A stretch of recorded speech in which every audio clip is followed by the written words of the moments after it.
जय माता रानी।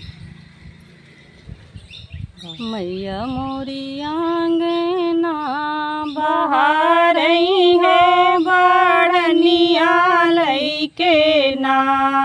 मैया मोरी आंगना बहारई है बढ़निया लईके ना।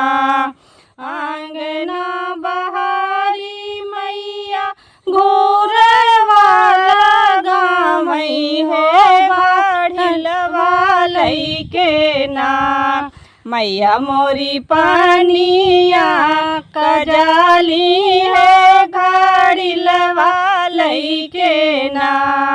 पानिया का भारी भारी धारली कररवा हो कि क्यों ना बाटे ना। हो कि क्यों ना बाटे ना। हमरे घड़िला के उठवरवा हो कि क्यों ना बाटे ना। घोड़वा चढ़ाल रामा से लक्ष्मण हो कि हम बाटी ना। तोहरे घड़िला के उठवरवा हो कि हम बाटी ना। तोहरे घड़िला के उठवरवा मैया हम बाटी ना। बाएं हाथ धर लेनी मैया के घड़िलवा हो दाहिने हाथे ना।